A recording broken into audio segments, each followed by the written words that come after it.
부활절을 보낸 저와 여러분에게 부활 신앙을 갖는 것, 부활의 주님을 만나는 것 큰 축복이고, 어떤 상황 속에서도 부활 신앙, 부활의 주님을 만남으로 신앙생활을 해야지 됩니다.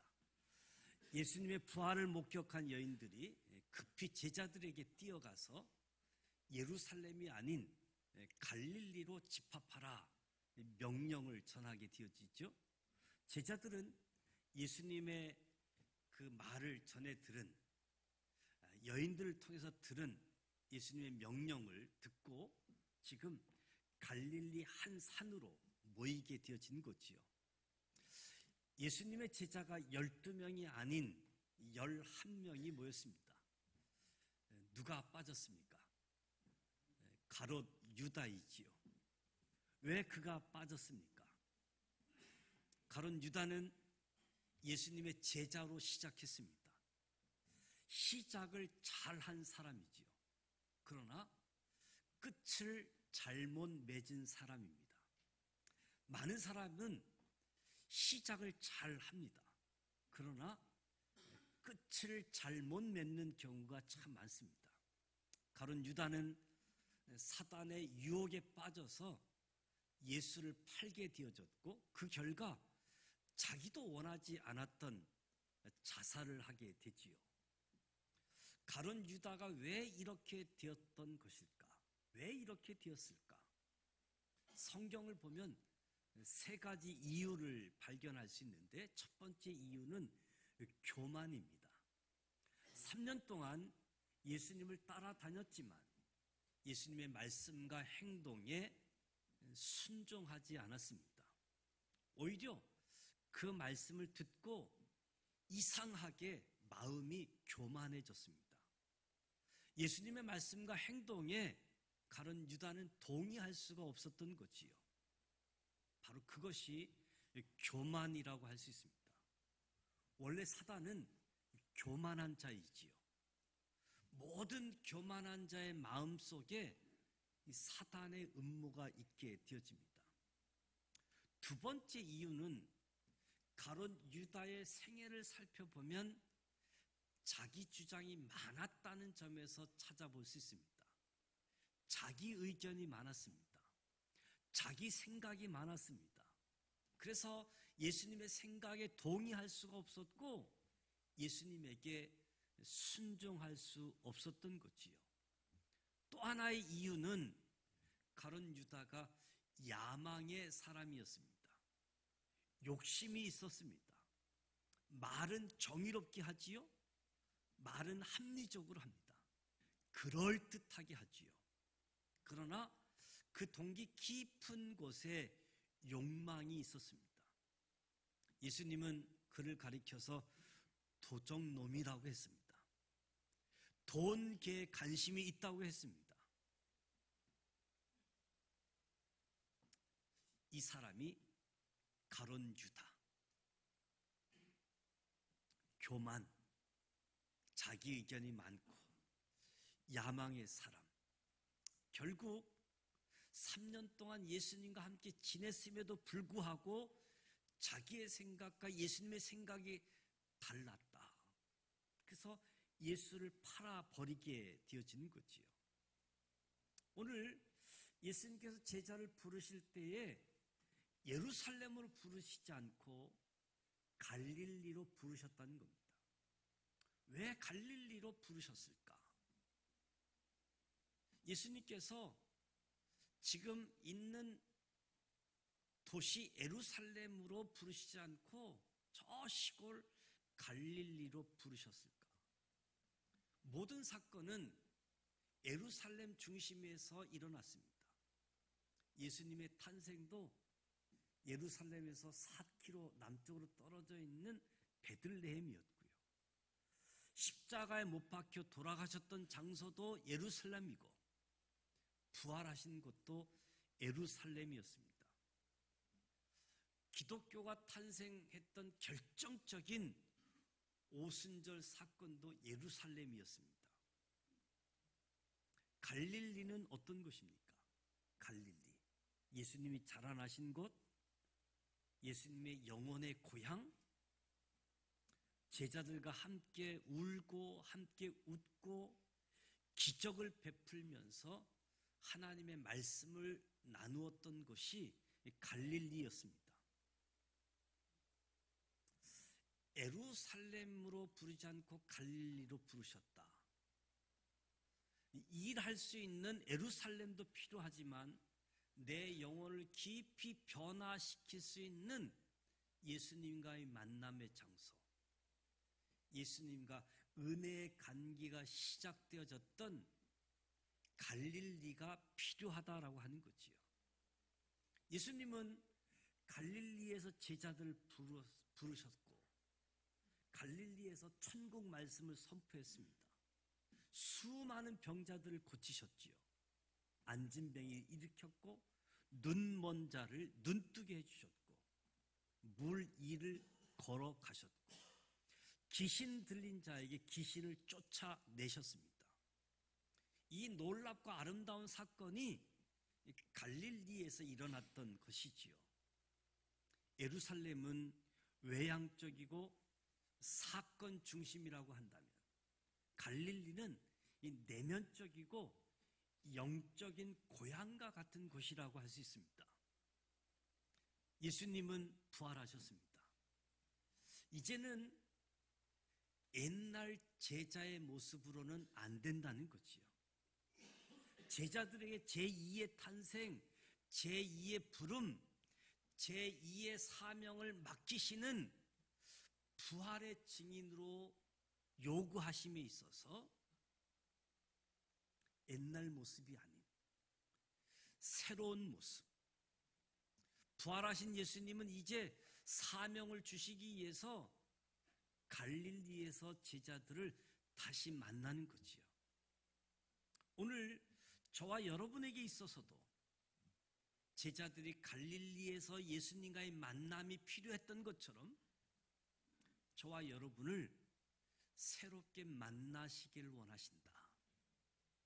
저와 여러분이 처음 예수님을 만났던 곳, 처음 예수님에게 은혜를 맺었던 그곳, 그 영적인 고향, 그것에서 새롭게 만나시길 원하시는 주님임을 보게 되어지는 거지요. 갈릴리에서 제자들은 어떤 경험을 하고 있습니까? 약속의 장소에 가보니까 예수님이 먼저 거기에 와 계셨습니다. 일보다 더 중요한 것이 예수님을 만나는 것이지요. 봉사보다도 더 중요한 것은 예수님을 만나는 것입니다. 여러분들이 예수님을 만나실 수 있기를 축복합니다. 제자들이 예수님을 만났습니다. 바로 부활하신 예수님을 만난 것이지요. 이때 제자들이 예수님을 만난 마음이 어떠했을까? 예수님을 만난 제자들의 마음은 아마 충격과 당황스러움이었을 겁니다. 얼마나 놀랐겠습니까?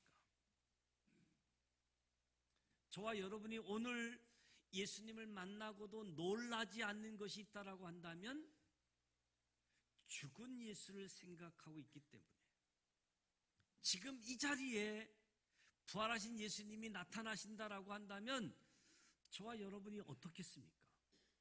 그냥 자리에 앉아 있겠습니까?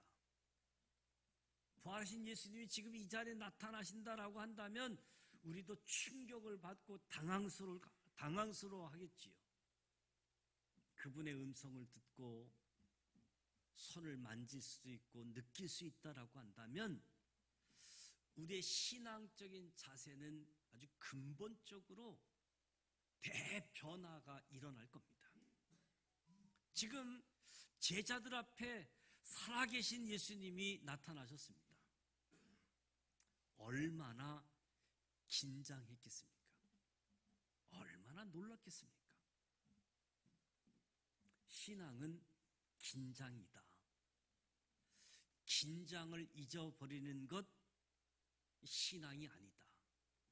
신앙이란 살아 역사하는 것, 움직이는 것.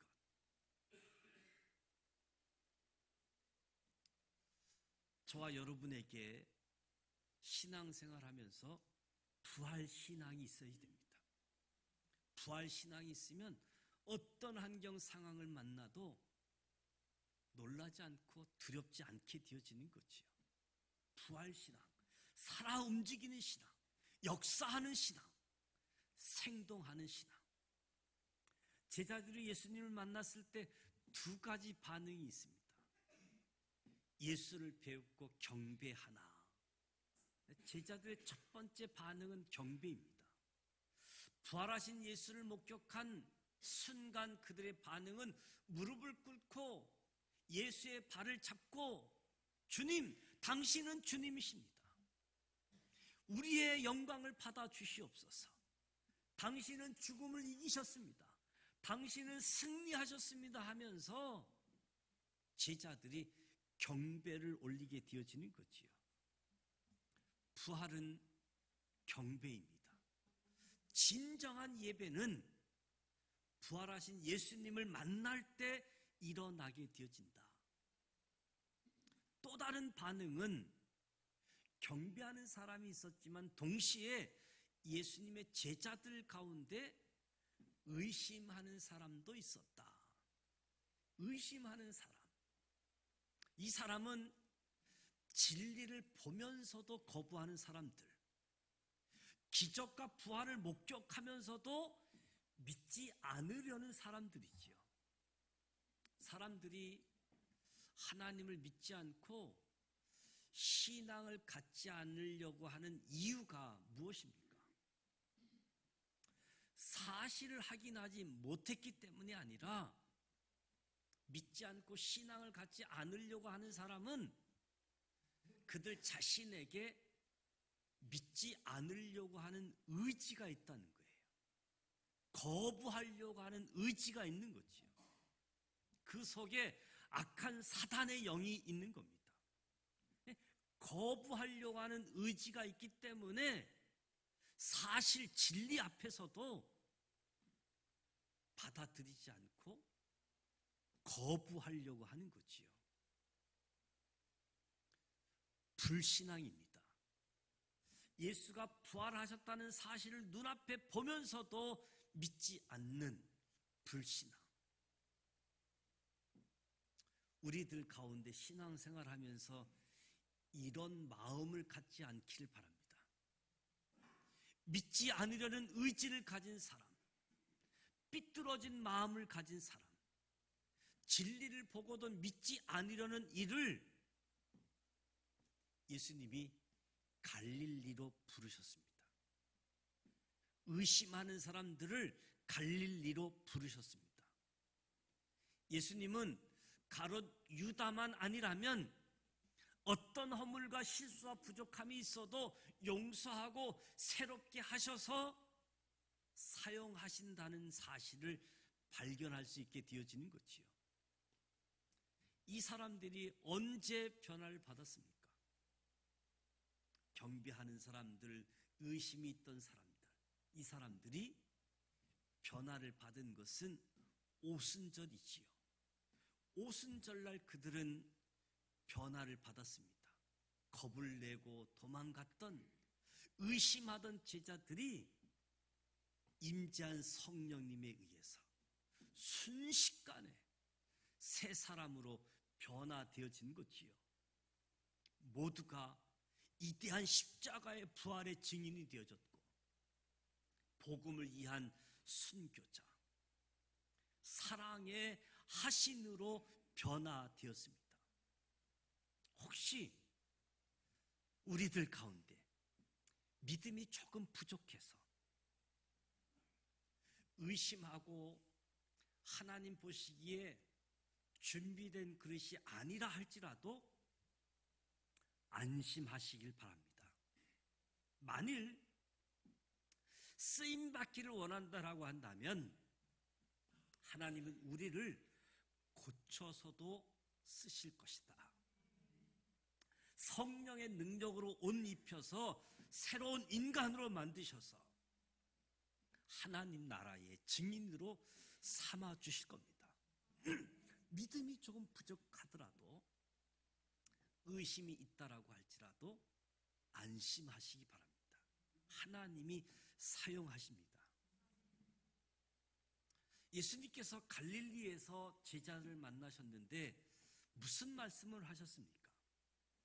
제자들에게 세 가지 메시지를 줍니다. 첫 번째 메시지는 18절에 자신이 하늘과 땅의 모든 권세를 가지셨다 선포합니다. 예수님이 하늘과 땅의 모든 권세를 가지셨다. 예수님은 지금까지 땅의 권세를 지배하고 있었습니다. 이제 부활하셔서 하늘의 권세까지 모두 가지셨다라고 선언하는 거지요. 두 번째 메시지는 19절 20절입니다. 너희는 가서 모든 족속으로 제자를 삼아 아버지와 아들과 성령의 이름으로 세례를 주고 내가 너희에게 분부한 모든 것을 가르쳐 지키게 하라. 두 번째 메시지는 가서 모든 족속을 제자로 삼고 내가 너희에게 분부한 모든 것을 가르쳐 지키게 하라. 이 명령은 엄청난 명령입니다. 성경 전체를 요약해 주는 명령이지요. 인간이 감당할 수 없는 명령입니다. 이 명령은 하늘과 땅의 권세를 가지신 분만이 이룰 수 있는 명령이지요. 그래서 성경은 지상 최대의 명령이라고 하는 별명을 붙여주기도 했습니다. 이 명령을 완수할 수 있는 사람, 이 명령을 완수할 수 있는 교회가 바로 하나님의 교회요, 하나님의 사람이라고 할 수 있습니다. 또 이 말씀에서 생각할 수 있는 것은 이 명령을 누구에게 주었습니까? 이 명령을 의심하는 사람에게 주었다는 겁니다. 의심하는 사람, 불완전한 사람에게 주었습니다. 겁이 많고 비겁하고 변덕 많고 앞에서는 큰 소리 치고 뒤에 가서는 딴짓하는 사람에게 이 엄청난 명령을 주셨다는 사실이지요. 예수님이 어떻게 이 명령을 의심하는 제자들에게 맡기고 하늘로 승천하실 수 있을까? 예수님이 얼마나 믿음이 좋으신가 하면 이 세계 복음화를 위해서 11명에게 넘겨주고 떠나셨다는 이 사실 앞에 예수님의 믿음이 얼마나 좋으셨는가?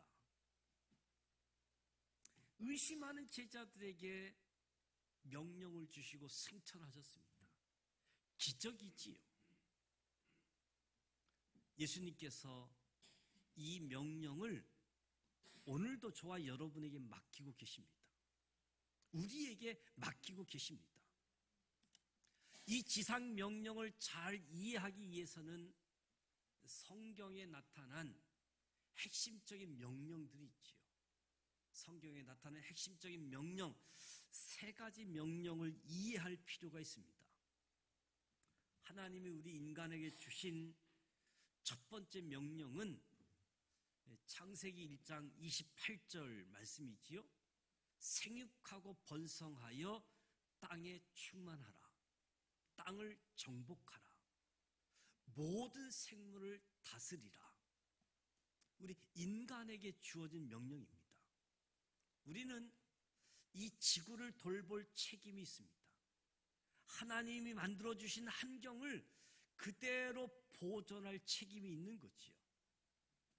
그래서 창세기 1장 28절을 문화명령이라고도 표현하는데, 죄로 타락된 인간은 지구를 망가뜨리기 시작했고 환경을 오염시키기 시작했고 세상을 지옥으로 만들고 있다.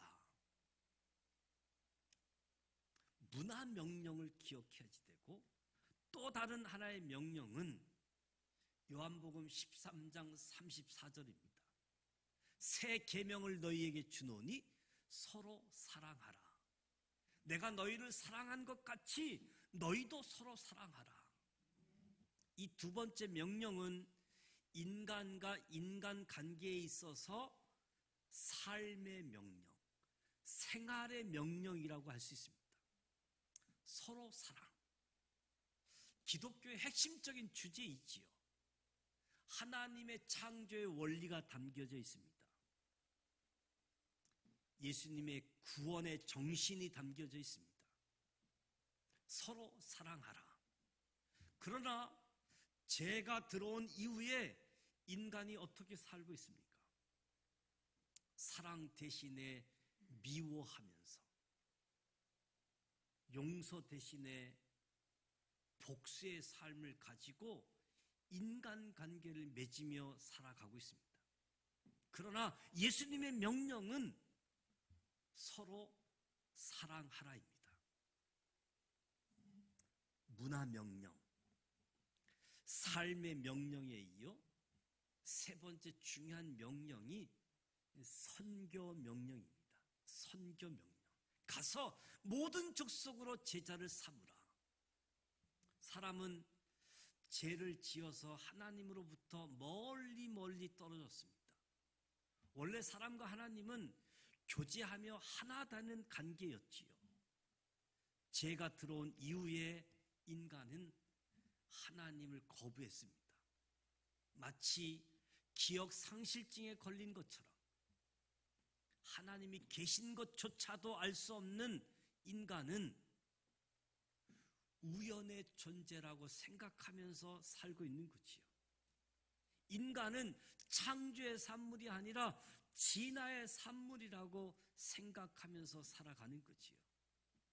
그러나 예수 그리스도께서 우리의 죄를 대신하여 십자가에 못 박혀 죽으심으로 말미암아 저와 여러분을 구원하신 겁니다. 우리를 구원하신 겁니다. 구원은 십자가로 끝나는 것이 아니라 죽어서 무덤에 갇혀있는 예수를 3일 후에 다시 부활하게 하심으로 십자가를 승리의 십자가로 바꾸어 놓아 주셨습니다. 예수님이 다시 부활하셨습니다. 예수 그리스도를 믿음으로 말미암아 인간은 본질적인 원죄를 다 용서받게 되어졌고 하나님의 자녀가 된 것이지요. 선교 명령의 내용은 바로 예수 그리스도를 믿기만 하면 누구든지 구원을 얻으리라. 예수 그리스도를 믿는 자에게는 하나님의 자녀가 되는 권세를 주리라. 놀라운 구원의 메시지를 선포하는 것. 용서받았다. 하나님의 자녀가 되어졌다. 이 선교 명령, 구원의 메시지를 선포하라고 하는 거지요. 이 선교 명령 속에 문화의 명령이 포함되어져 있습니다. 이 선교 명령 속에 생활 명령이 포함되어져 있습니다. 교회가 왜 존재합니까? 그리스도인들이 왜 이 세상에 존재합니까? 사도 바울이 이런 말을 했습니다. 차라리 더 빨리 죽을 수 있으면 좋겠다. 주님을 만나기 때문에 차라리 더 빨리 죽을 수 있으면 좋겠다. 그러나 죽지 않고 이 세상에 남아있는 이유는 복음을 전하기 위해서, 예수를 증거하기 위해서 세상에 남아있는 것이라고 바울은 이야기했습니다. 저와 여러분이 이 세상에서 생명을 연장하여 살고 있는 유일한 목표가 있다라고 한다면 그리스도를 전하기 위해서, 그리스도를 전하기 위해서 생명을 연장하며 살아가는 거지요. 저와 여러분은 이미 구원받은 사람이기 때문에 이 세상에서 오래 살아야 할 이유가 없다는 거죠. 이미 구원받은 사람이기 때문에 죽는 것이 더 좋다. 그러나 죽지 않고 하나님께서 저와 여러분을 이 땅에 남겨두신 이유는 바로 선교 명령을 성취하기 위해서. 더 심하게 이야기한다고 한다면 우리가 결혼하는 것도, 사업하는 것도, 건강도, 오래 사는 것도 가서 모든 족속으로 제자 삼으라고 하는 명령을 성취하기 위해서. 하늘과 땅의 모든 권세를 가지신 예수님께서 저와 여러분에게 가서 모든 족속으로 제자를 삼으라 명령을 주셨습니다. 이 명령은 우리들이 할 수 없는 명령입니다. 교회가 감당할 수 없는 내용의 명령이지요. 예수님께서 승천하시면서 이 명령을 행할 수 있는 힘도 주시겠다고 약속하셨습니다. 오직 성령이 너희에게 임하시면 권능을 받고 내 증인이 되리라. 권능을 받고 내 증인이 되리라. 예수님이 우리에게 서로 사랑하라고 말씀하십니다. 그러나 나에게는 사랑할 힘이 없습니다. 우리에게는 사랑할 힘이 없습니다. 그런데 예수님이 저와 여러분에게 사랑할 힘도 주시겠다. 그러니 너는 가서 전도하라고 하십니다. 전도하라. 전도는 너가 하는 것이 아니다. 전도는 너는 순종하고 기도하고 믿고 나아가기만 해라. 그 사람의 마음을 변화시키는 것은 내가 한다. 너의 인격과 너의 말의 설득으로 전도되는 것이 아니다. 너가 전도하기로 결정하기만 하면, 너가 믿고 기도하고 나아가기만 하면 주님이 역사하신다.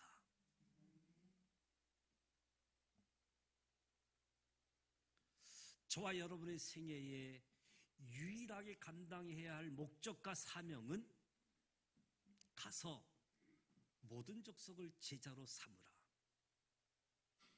땅을 정복하고 땅을 지배하고 서로 사랑하는 것.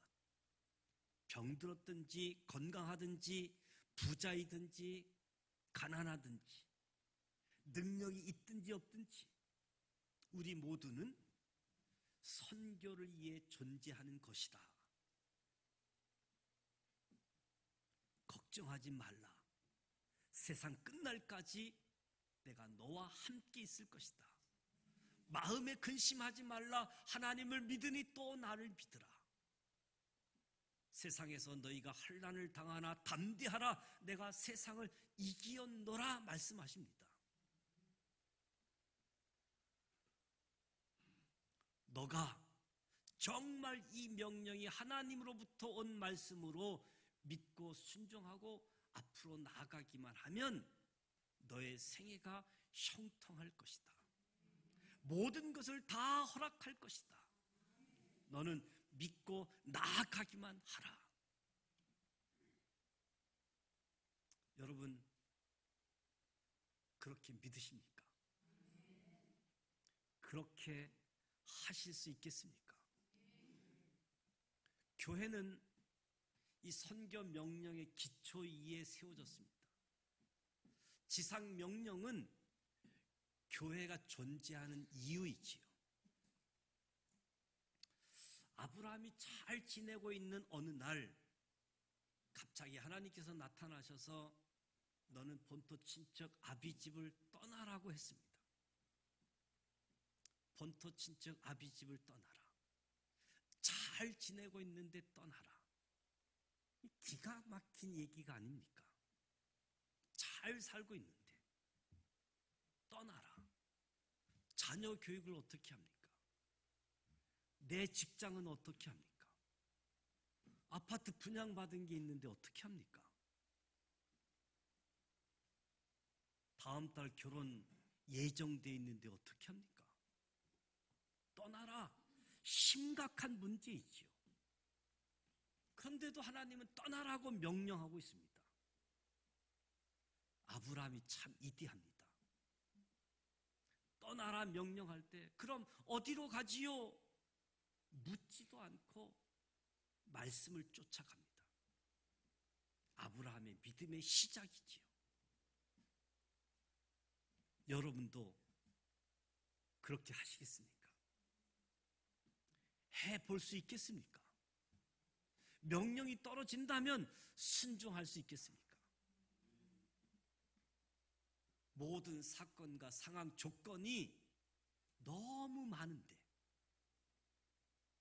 모든 상황 조건 누가 해결할 수 있겠습니까? 하늘과 땅의 권세를 가지신 그분 예수님이 우리에게 명령하십니다. 가서 모든 족속으로 그리스도의 제자를 삼으라. 예수님의 명령, 부활 신앙을 갖고 부활의 주님을 만나고 선교 명령, 문화 명령, 생활 명령, 이 명령을 행할 수 있는 힘도 주시겠다고 약속하신 주님을 바라보면서 저와 여러분이 이 명령을 따라 살아가는 우리 모두가 되시기를 주님의 이름으로 축복합니다. 기도하겠습니다. 하나님 아버지, 은혜와 사랑을 감사드립니다. 우리에게 부활의 신앙을 허락해 주셔서 어떤 상황 속에서도 두려워하지 말고 놀라지 말고 부활의 신앙 믿음으로 나아가게 하시고 부활의 주님을 만나게 하여 주시옵소서. 부활의 주님을 만날 때 우리에게 맡겨주신 새로운 사명들, 이 사명을 넉넉하게 감당하는 우리 모두 되게 하여 주시옵소서. 부활의 주님을 만난 우리들이 다시 한번 예수님과 처음 만났던 그 시간, 예수님과의 만난 은혜, 오늘 우리에게 다시 회복되게 하셔서 일하는 장소가 아니라 주님을 만났던 장소 갈릴리에서 다시 사명을 받고 예수의 명령을 따라 살아가는 우리 모두 되게 하여 주옵소서. 예수님의 이름으로 기도드립니다. 아멘.